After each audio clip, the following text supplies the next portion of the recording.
UNICEF estimates that there are more than 93 million children in the world with disabilities.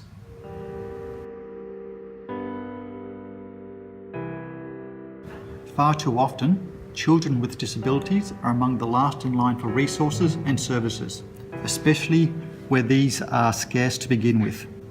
Far too many, regularly, they are the object simply of pity or worse, discrimination and abuse. Being excluded creates issues of self-esteem and a sense of well-being.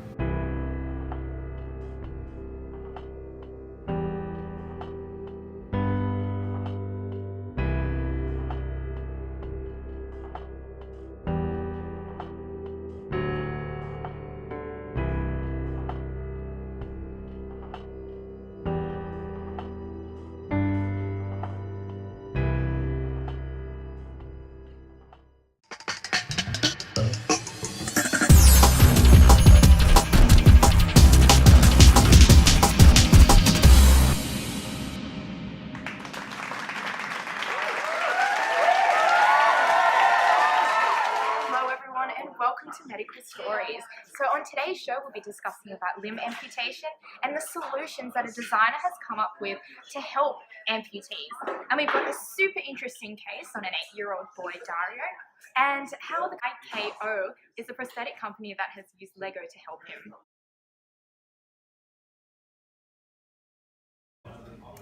Limb loss is devastating, both mentally and physically. Whether it be congenital or acquired, limb loss can really deeply affect a child. Let's have a look. It becomes a sad reality for the child and their family when a limb must be removed, and it doesn't end there. Time, money, and energy is spent for surgery, recovery, and rehabilitation.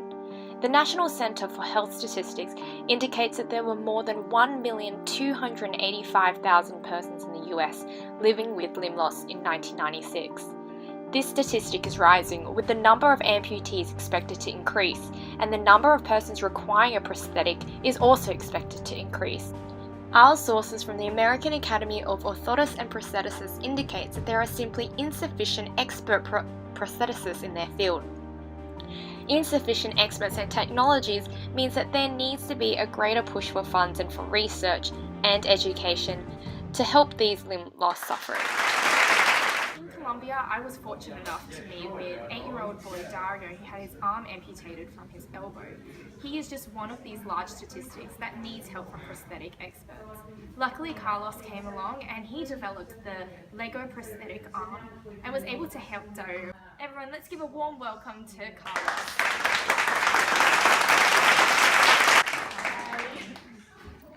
So Carlos, what motivated you to make this Lego prosthetic arm? I have designed IKO to help kids overcome the stigma of having a prosthetic by making it fun to wear. Dario gave me the idea of how to integrate Lego in a prosthetic arm when he drew a 10-armed robot and said that the robot would be himself because he was the only one who knew what he needed.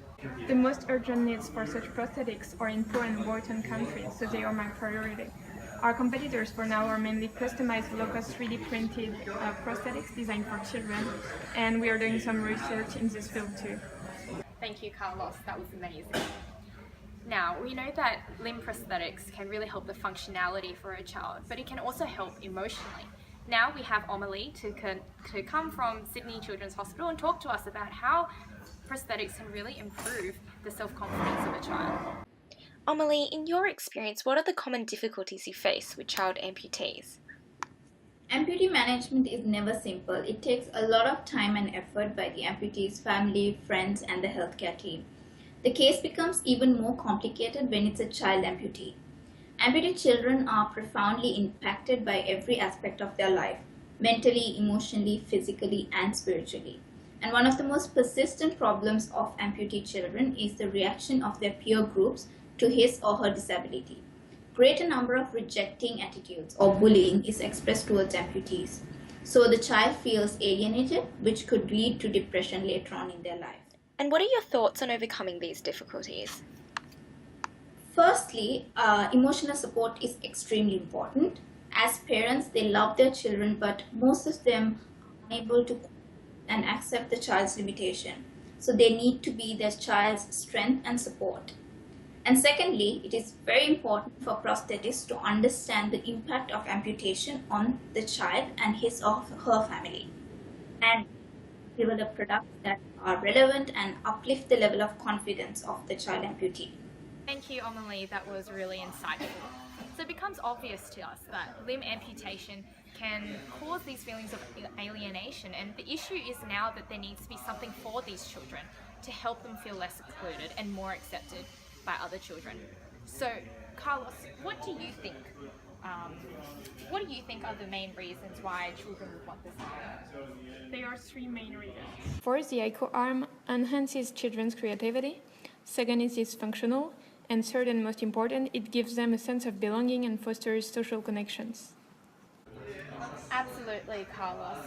So let's have a look into these advantages. We've got Julie from the Lego Lab in Denmark to talk to us about how Lego can enhance child's creativity.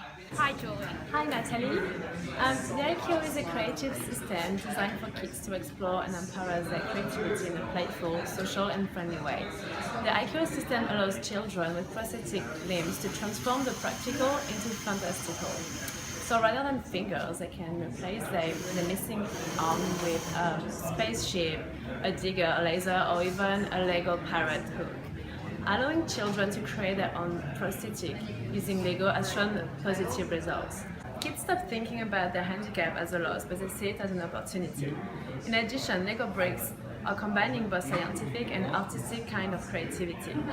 Messing around with materials is often what stimulates kids' imagination and sustains their interest and engagement. While playing Lego, children build, narrate, and play out a character's part. Lego allows kids to go through the creative process together, which increases enjoyment. That's so good to hear, Julie. So what about functionality? How exactly does the arm work, and have you made it functional yet? Yeah, the ICO arm is made of three white plastic parts. A socket interface, a forearm with a motorized adapter acting as muscles, and a hand-like four-finger claw that can be replaced by a Lego hand customized by the child, depending on his current needs and wishes. Thank you, Carlos, for that clear explanation. So now, going back to Colombia, we'll have a look at Dario's mother and how the ICO arm has really given Dario a sense of belonging. So what are some of the improvements you've seen with your son Dario and the prosthetic arm? Well, obviously, where previously the children around him viewed him with pity as a result, they still treat him differently, but now in a positive sense.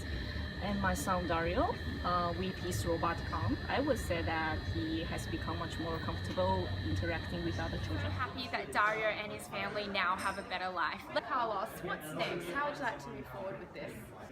Well, what we really need now is funds to intensify our research and development so as to make this prosthetic arm more accessible to those in need.